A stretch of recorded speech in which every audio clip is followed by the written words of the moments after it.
Bos-bos, anak muda usia 20 tahun ini namanya Elo MG. Beberapa bulan lalu, Doi hanyalah seorang konten kreator yang suka ngontenin pedagang sepi. Tapi sekarang, dagangan yang dulu Doi viralkan malah Doi kembangkan menjadi bisnisnya sendiri. Halo bos, saya LMG. Saya adalah owner dari Oseng Endok Indonesia. Ini tuh baru buka. Dan Oseng Endok itu apa? Jadi kita ngejual berbagai macam turunan dari oseng-osengan dan telur-teloran. Kayak ada martabak telur, ada nasi dengan paket-paketnya. Dan mau tahu cuannya seperti apa? Stay tune di Cuan Bos.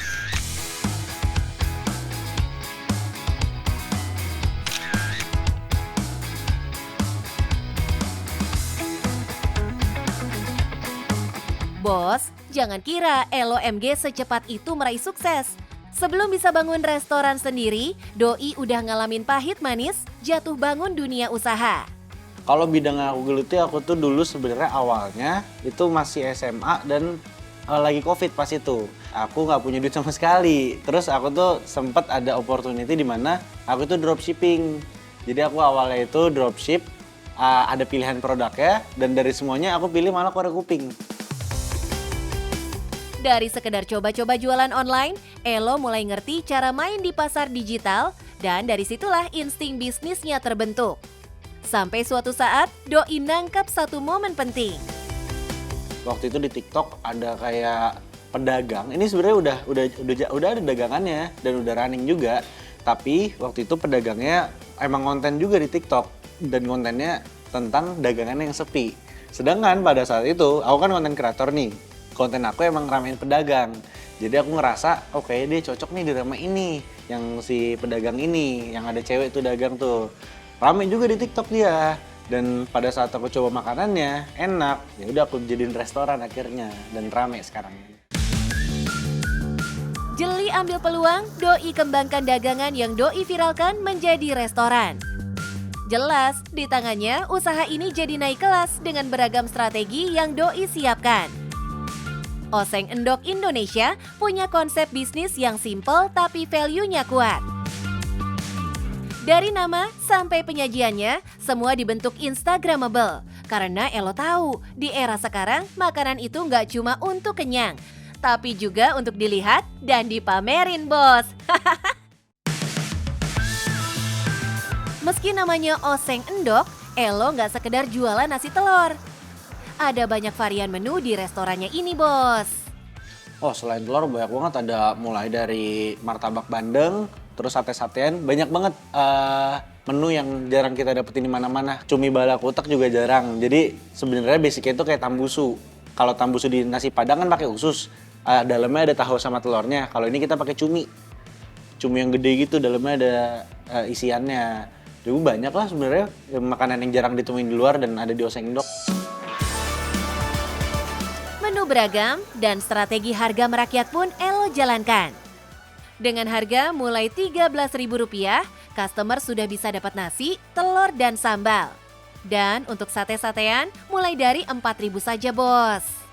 Yang diminati sebenarnya lebih ke arah, mungkin ini produk yang emang kalau dilihat dari sosmed itu menarik banget. Dan pricing pointnya juga harganya sangat amat merakyat gitu. Dimulai dari 13.000 orang udah pada bisa makan di sini. Ya gitu sih sebenarnya. Dan selain dari harga emang rasa-rasa di sini juga bikin orang balik lagi. Makanya aku pasang tagline pasti balik lagi di sini. Elo pasang tagline pasti balik lagi. Dan ini bukan sekedar gimmick ya, bos. Dalam bisnis F&B, repeat order adalah segalanya. Dan ini yang Elo jamin saat customer mencoba menu yang Doi tawarkan. Strategi demi strategi Elo luncurkan termasuk marketing di era digital. Doi sampai bikin kampanye unik, bos. Bawa 1 telur, dapat 1 porsi gratis. Bukan sekedar promo iseng ya, bos. Tapi ini strategi cerdas buat narik pengunjung dan pastinya ngenalin brand. Kalau strategi sih aku lagi ada running campaign di sekarang, itu tuh tukar 1 telur dapat 1 porsi gratis. Jadi orang tinggal datang ke sini nih bawa telur bulat, itu bisa ditukerin sama 1 porsi. ditukar ke kasir dan mereka tinggal makan gitu. Sebenarnya itu juga biar orang nyobain juga enaknya oseng endok kayak gimana. Tapi itu lebih ke arah ya buat memperamai outletnya juga sih. Cara ini jalan selama 1 bulan penuh dengan promo terbatas dari pukul 2 siang sampai 7 malam. Pemilihan waktunya ini juga nggak asal ya bos. Ini biar customer datang di jam-jam sepi dan akhirnya ritme dapur tetap terjaga. Cara ini efektif bukan cuma ramein tempat, tapi ngehidupin jam operasional yang tadinya lesu bos. Ini juga masuk ke budget marketing sebenarnya biar orang datang nyobain dan balik lagi. Tapi strategi biar nggak rugi ya walaupun kita bikin si promo itu dari jam 2 sampai jam 7 malam, setiap harinya sampai sebulan ke depan, kita juga batasin ada beberapa porsi lah, kalau nggak salah 100 gitu. 100 porsi setiap hari. Dari strategi viral, Elo juga tahu persis di mana harus pasang tiket perangnya. Yap, lokasi. Doi pilih Ciledug, daerah padat dengan lalu lintas yang rame. Segmentasinya pun pas buat konsep bisnisnya ini. Alhasil, oseng endok Indonesia mulai jadi pembahasan netizen dan banyak didatangi customer.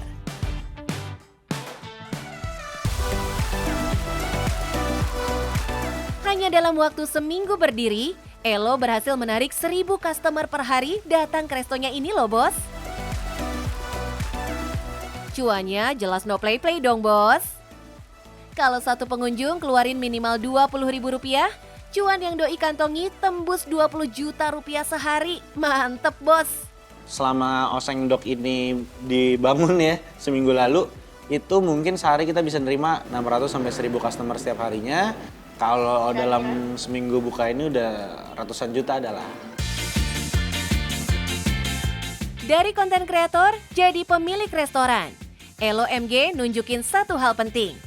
Kreativitas bisa jadi modal bisnis asal dibalut strategi yang cerdas. Buat bos-bos di luar sana yang mau mulai usaha kayak aku, ada 2 tips yang harus dilakuin. Pertama itu inovasi dan yang kedua mau dengerin keluhan customer. Dan yang paling penting, cuan bos.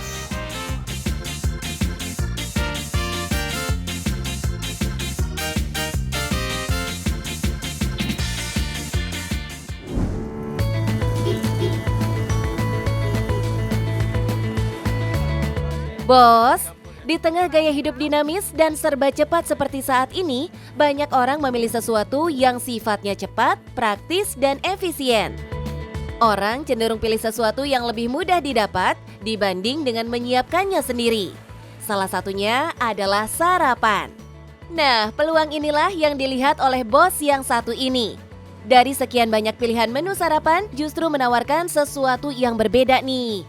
Sarapan murah, praktis, mengenyangkan, dan yang terpenting lebih sehat bos. Halo bos, kenalin aku Baby untuk owner dari kukusan.id.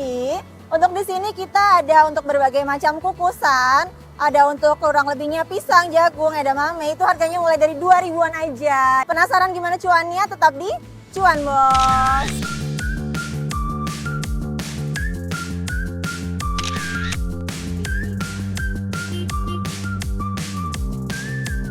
Awalnya, ide usaha ini muncul bukan karena tren loh bos, tapi karena kebutuhan dari pemiliknya. Gaya hidup sehat nggak lagi jadi milik segelintir orang, namun sudah jadi bagian rutinitas setiap orang. Dari kesadaran itu, Baby selaku pemilik usaha kukusan.id ini mulai berpikir, gimana caranya bisa sarapan sehat, simple, tapi tetap terjangkau. Kalau untuk kukusan ini awalnya tuh cuma kayak mikir pengen pribadi sendiri aja buat diri sendiri gitu, pengen nggak yang makan aneh-aneh tuh untuk pagi dapat apa ya. Terus makin dipikirin makin wah kayaknya orang tuh masyarakat sekarang kan udah mentingin kesehatan banget. Nah tapi pasti nggak ada waktu buat kayak ngebelinya, masaknya semuanya. Jadi kan pengennya yang cepet ada gitu kan. Nah oke nih kita bentuknya buat kukusan.id ini. Jadi bareng keluarga kita matengin untuk gimana konsep dan lain-lainnya dan kebentuklah kukusan ini.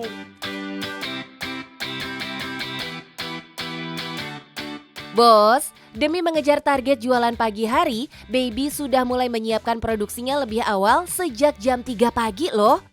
Ini dilakukannya agar semuanya sudah siap ketika dijajakan nanti.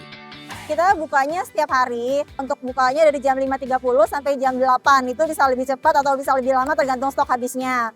Nah kalau untuk persiapannya semuanya itu dari malam hari, itu kita udah bersih-bersih semuanya untuk kita dari ubi dan lain-lain kita udah siapin. Nah mulai dari sekitar jam 3-an itu kita udah untuk masak-masaknya, ngukus, ada yang direbus semuanya. Jadi untuk pagi udah ready semuanya, kita tinggal bawa ke sini. Prosesnya kan kalau ditukar di sini kan untuk menghangatkan ya, kan dia untuk masaknya semuanya udah di rumah.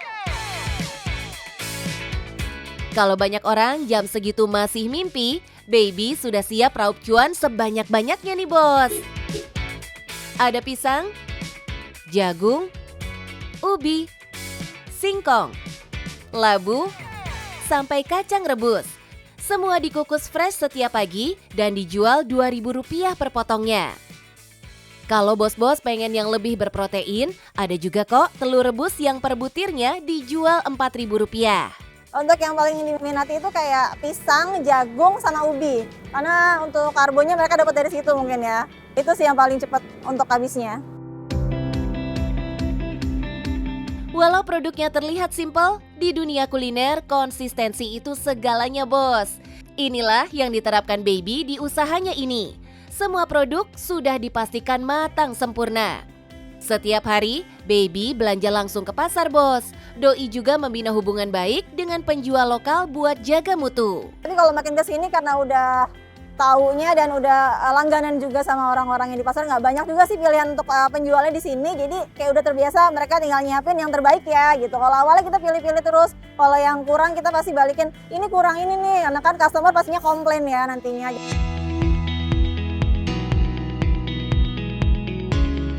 Model begini namanya quality control based on trust bos. Bukan sekedar beli putus, tapi juga bina relasi jangka panjang dengan penjual lokal. Tapi bos, rahasia keberhasilan kukusan.id ini gak cuma ada di produknya aja loh. Selain bekal dapurnya kuat, strategi digitalnya juga cerdas. Dari awalnya promosi mulut ke mulut, sekarang Baby sudah memanfaatkan media sosial sebagai sarana penjualannya. Konsepnya sederhana, tampil natural, konsistensi, dan bikin penonton ngerasa pengen nyoba juga. Terbantu banget sama sosial media, Instagram, TikTok. Untuk penjualannya sendiri kan kita fokusnya sebenarnya offline, tapi ternyata yang online tuh yang ikut mau untuk besok siapin itu lebih banyak juga. Jadi kebantunya dari situ juga. Dari sinilah mulai muncul pelanggan tetapnya bos. Bahkan banyak yang order lewat perpesanan chat sehari sebelumnya. Smart Ordering System. Dengan begini, pelanggan nggak perlu lagi ribet antri. Produk bisa dikirim sesuai pesanan. Penjual juga nggak ada waste produksi walau sebiji pun. Kalau untuk strateginya sendiri pasti kita pertahanin untuk kayak kualitasnya, untuk semuanya, sama itunya sih, sama pelayanannya, di mana kecepatan sama keramahan pelayanan sih, lebih kayak itu. Bos, walaupun kukusan.id ini baru jalan 2 bulan, bukan berarti usahanya datang instan begitu aja. Di balik produk yang kelihatannya sederhana, ada strategi bisnis yang dipikirin matang. Dari perhitungan biaya produksi, hingga cara bangun repeat order lewat pelayanan cepat dan ramah. Kurang lebih itu kita saat ini udah di 100 kilo. Kayak misalnya ada singkong 15 kilo dan lain-lain, pokoknya semuanya akumulasi 100 kilo. Wih, nggak kaleng-kaleng ya, produksinya udah sampai 100 kg per hari. Nggak heran kalau dalam sehari, Baby bisa kantongi omset hingga 4 juta rupiah bos. Oh iya, selain market pembelinya langsung di pinggir jalan, usaha Baby ini juga melayani pesanan pembelian dari perkantoran untuk rapat, serta acara yang butuh camilan sehat dan cepat saji. Model begini udah masuk ke level B2B local supply, di mana produk rumahan bisa nembus pasar korporat tanpa harus ubah identitas brandnya. Sebenarnya nggak tahu kalau bakal seramai ini juga ya. Ternyata banyak para pekerja yang lewat sini dan mau untuk lebih cepatnya untuk sarapannya. Jadi targetnya sendiri para pekerja, juga ada mahasiswa, pelajar, dan juga ibu rumah tangga yang habis nganter anak sekolah itu bisa lewat langsung tinggal oke satsetnya. Happy-nya di situ sih, jualan buat orang lain happy. Inilah bukti kalau bisnis nggak harus rumit buat jadi besar. Selama dijalani dengan konsisten, disiplin, dan punya tujuan jelas, hasilnya bisa ngasih dampak nyata buat banyak orang. Nah bos, pas jam 8 kukusan kita udah mulai habis nih semuanya. Buat kalian yang mau coba bisnis apapun, jalanin usaha apapun, yang penting paling utama itu coba aja dulu, mulai aja dulu. Untuk hasilnya nanti belakangan. Dan untuk berani memulai dengan coba yang kalian suka aja, hobi-hobi kalian yang suka. Jadi pada jalan ini juga happy nantinya. Dan yang paling penting, cuan bos.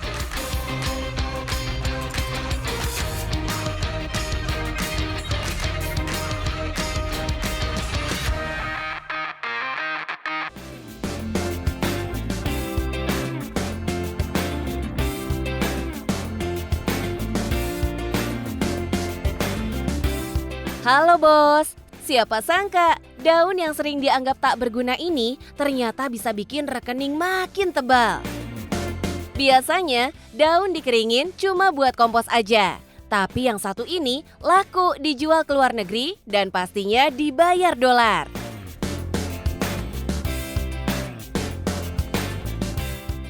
Dari Provinsi Banten, ini dia daun talas beneng yang menjelma jadi mesin cuan. Halo bos, ini tanaman talas beneng berasal dari Banten. Dari liar menjadi dolar, dari daun yang terbuang menjadi uang. Penasaran? Tetap tonton terus, cuan bos.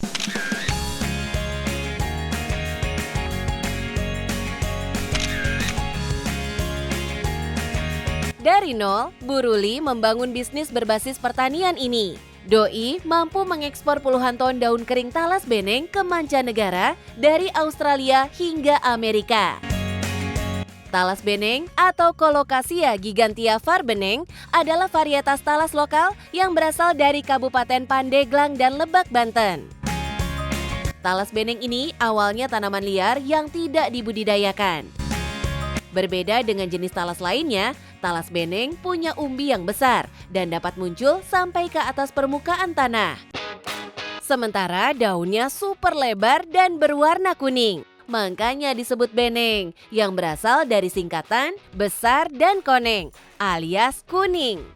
Saya mengenal talas beneng kurang lebih 6 tahun yang lalu. Dan di 1 tahun penanaman pertama saya mempelajari tentang pengolahannya itu dan saya lakukan di rumah. Kurang lebih 6 bulan sampai 1 tahun. Setelah saya paham, baru saya bikin workshop dan sampai saat ini. Kurang lebih 3 tahun. Tanpa punya background seorang petani sama sekali, Bu Ruli emang terbilang nekat untuk bisa terjun ke bisnis ini, bos. Tapi ini jadi bukti kalau tekad dan usaha jelas tidak akan mengkhianati hasil. Bos, ini salah satu bibit talas beneng yang kita akan budidayakan, kita akan kembangkan kembali di tanah Pandeglang, Bumi Banten, supaya potensi talas beneng beranjak lagi, bangkit lagi, yang jelas pasarnya untuk ekspor. Untuk penuhi permintaan, daun talas beneng bukan cuma disuplai dari kebunnya sendiri loh bos. Bu Ruli juga punya binaan petani untuk ikut menanam talas beneng. Bahkan gak cuma petani di sekitar Banten aja bos, karena sekarang sudah banyak daerah di Nusantara yang ingin ikut bersama-sama menanam talas beneng ini. Kalau dari segi hitungan saya untuk pelaku tani, dari ini ekonominya ya cukup memadai dan jauh lebih baik karena memang minim hama, perawatannya juga kurang, dari dia tanam juga harga berapa dia juga, kita juga terbuka dengan harga. Setelah 4 bulan masa tanam, daunnya sudah bisa dipanen nih bos. Untuk saat ini, daun talas beneng segar dihargai hingga 1.500 per kilonya loh bos. Kalau dari budidaya sendiri kan populasi ya, jadi tergantung contoh 1 hektar itu nanam 10.000 populasi. Nah dari 10.000 populasi itu kalau kita panen daun kurang lebih 2 ton, dari 1 tanaman mungkin 2 lembar ya, 2 daun itu 2 ton. Kalau 2 ton itu kalikan 1.500 per kilo itu udah 3 juta. Dan itu udah cukup sih kalau menurut saya untuk petani ya. Karena ini bukan tanaman pokok, karena ini substitusi juga dan ini tumpang sari yang untuk memenuhi lahan supaya mengurangi tumbuhnya gulma. Daun-daun talas beneng yang sudah dikumpulkan dari para petani lanjut dibawa ke tempat produksi miliknya yang ada di Kampung Babakan Empang, Cipocok Jaya, Kota Serang, Banten. Disinilah daun-daun talas beneng segar diolah jadi produk siap ekspor. Oh iya bos, sudah sejak tahun 2018 lalu, Bu Ruli merintis bisnisnya ini. Walau masih terbilang baru dibanding dengan kehadiran talas beneng sebagai tanaman khas Banten pada tahun 2008 lalu, Doi akhirnya bisa memanfaatkan potensi pasar yang ada, bos. Pasarnya sendiri meraba, karena memang ini informasinya ada, tapi kejelasannya yang tidak real. Akhirnya kita meraba sendiri, kita cari informasi dan kita sendiri alhamdulillah ya dari sahabat ke sahabat, dari mitra ke mitra, informasi itu kita sebarkan. Nah, sampai akhirnya 3-2 tahun yang lalu itu beberapa sampel kita kirim ke Korea, terus kita sampel kirim ke Amerika, dapat 3-4 bulan baru dapat jawaban. Sebelum diolah, daun talas perlu disortir lalu diperam terlebih dulu. Proses pemeraman dibiarkan terbuka dalam rak seperti ini untuk mengubah daun menjadi kekuningan secara alami seperti ini, bos.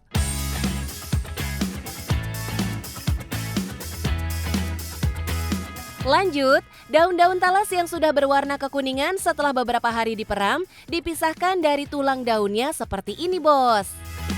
Lembaran daun talas beneng yang sudah bersih diikat jadi satu seperti ini.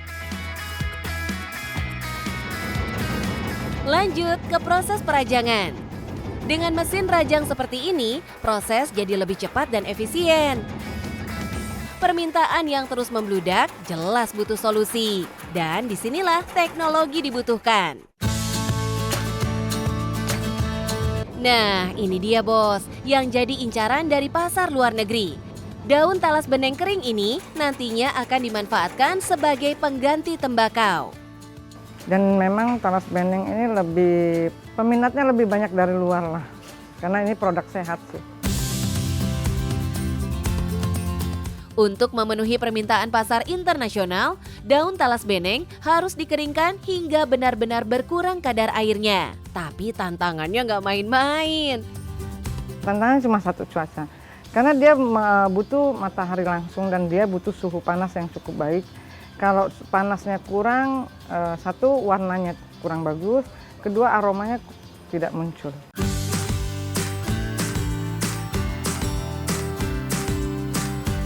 Sebenarnya proses pengeringan tidak butuh waktu lama bos, cuma 2 jam kalau panas matahari lagi trik-triknya ya.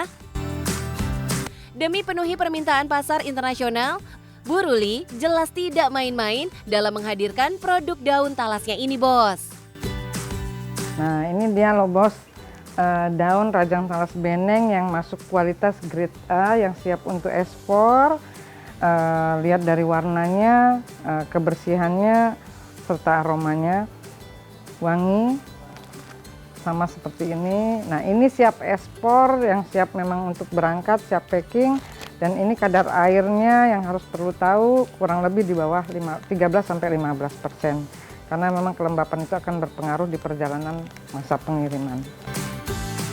Pertama ekspor itu kita hari itu datang ada salah satu buyer itu dari Australia. Dia berkunjung ke sini, dia melihat alur proses dan justru dari beliau saya banyak belajar. Jadi menentukan grade itu bukan kata kita tapi kata buyer. Makanya saya bilang ini grade A, grade B, grade C itu memang yang menentukan itu bukan kita. Tapi masukan dari buyer yang menyatakan itu masuk kualitas ekspor. Tingkatan kualitas ini juga yang akan menentukan harga. Dengar-dengar nih bos, daun talas beneng rajang kering ini harganya sudah menyentuh $4 per kilonya untuk grade paling tinggi. Coba aja dihitung bos, dalam sekali pengiriman ekspor bisa sampai 13 ton untuk satu kontainer. Menyentuh 3 digit. Ya, karena memang ada beberapa buyer yang menanyakan ini ada SNI-nya enggak. Karena dulu sempat ada permintaan ke Polandia dan itu katanya peruntukannya untuk teh kesehatan, untuk minuman kesehatan atau teh kesehatan, saya juga kurang tahu. Dia tanya ini sudah SNI belum? Nah dari situ akhirnya saya kolaborasi dengan pemerintah. Saya sampaikan bahwa ini punya potensi cukup baik. Tolong bantu saya bagaimana ini supaya ada SNI-nya. Nah, akhirnya kita kerjasama dengan balai peneliti ya, BSIP, dengan balai besar, semua memang beberapa dinas yang keterkaitan untuk menentukan SNI. Akhirnya kita kaji kurang lebih 1 tahun prosesnya, akhirnya SNI-nya muncul. Talas Beneng ini bukan sekedar tanaman biasa, tapi paket lengkap cuan tanpa sisa.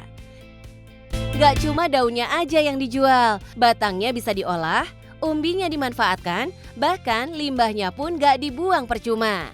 Kalau talas beneng ini sendiri zero waste, jadi memang tidak ada yang terbuang. Kita olah itu mulai dari daunnya, pelepahnya, umbinya, semua sampai limbahnya pun kita bisa olah.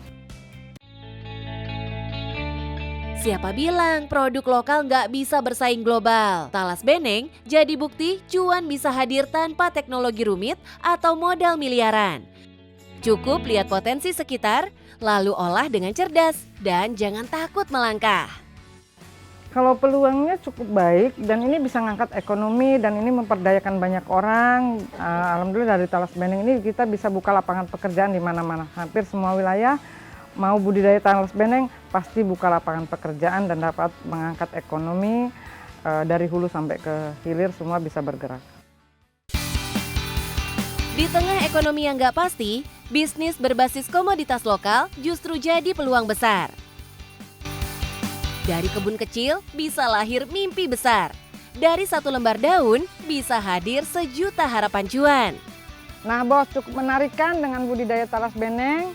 Lakukan dengan tekun, yakin dengan apa yang kita kerjakan. Yang penting cuan bos.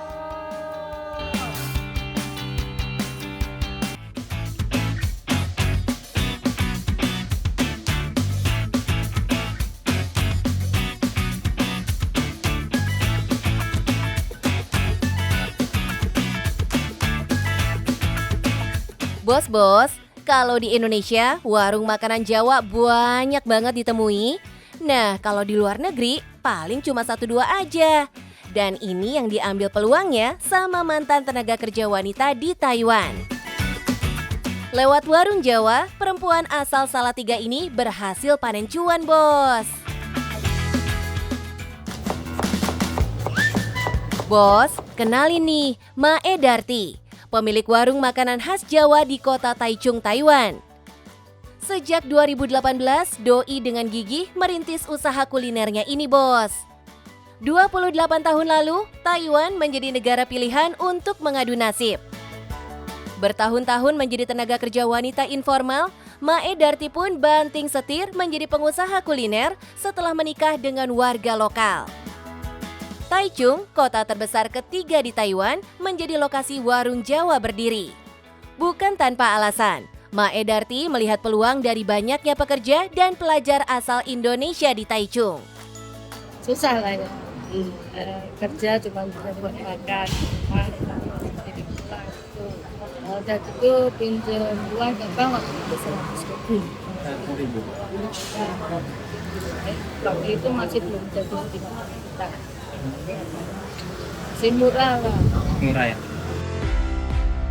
Bos, dengan konsep prasmanan, pengunjung warung Jawa bisa pilih sendiri aneka lauk pauk dan tumisan yang dihidangkan. Untuk menjaga rasa yang otentik, Mae mendatangkan bahan baku, bumbu dan rempahnya langsung dari Indonesia loh, bos. Nah, buat harganya, Mae berani bandrol 1 porsi soto ayam khas Jawa mencapai 110 New Taiwan Dollar atau setara Rp60.000. Sementara paket bakso urat 150 NTD atau Rp82.000.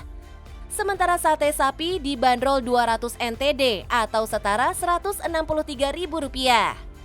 Harga ini terbilang normal di kota besar seperti Taichung. Itu lah biar bayar pegawai itu. Makan sendiri masih ada lah sisa sedikit. Cuan di negeri orang yang sangat menggiurkan ya, bos. 7 tahun berdiri, warung Jawa pun sudah bisa membuka cabang. Uniknya, Mae membagi waktu operasional di kedua warung makanannya ini. Satu warung cabang Longjing buka di hari Selasa sampai Jumat, sementara di warung Jawa cabang ASEAN Square hanya buka di hari Sabtu dan Minggu. Sabtu dan Minggu menjadi hari libur para TKI, dan biasanya mereka akan memanfaatkan waktu untuk kumpul di ASEAN Square. Dari pukul 9 pagi sampai 8 malam, warung Jawa ini terus dibanjiri customer loh bos. Jelas, Mae nggak sendirian menghandlenya. Doi dibantu oleh beberapa karyawan. Uniknya, Mae nggak cuma mempekerjakan orang Indonesia saja. Ada juga warga lokal dan orang Vietnam loh bos. Total ada 10 karyawan yang sigap membantu Mae. Mulai dari belanja bahan baku, masak, hingga delivery makanan. Yap, di bisnis kulinernya ini, Mae menerima jasa delivery makanan loh bos. Ini cara Mae Darti kasih pelayanan terbaik buat para pelanggannya bos. Sehari 2 hari tuh kami ngantar. Untuk di pabrik-pabrik. Iya. Di pabrik apa itu? Pabrik macam-macam kan ada berapa pabrik yang tiap hari emang ambil dari saya. Itu udah langganan dari berapa 5-6 tahun. Gimana bos? Setelah lihat kisah pejuang cuan di negeri Formosa, Mae Darti dengan bisnis kuliner khas Jawa, dengan kegigihan, Mae Darti kasih bukti bisa panen cuan di negeri orang. Warung Jawa, cuan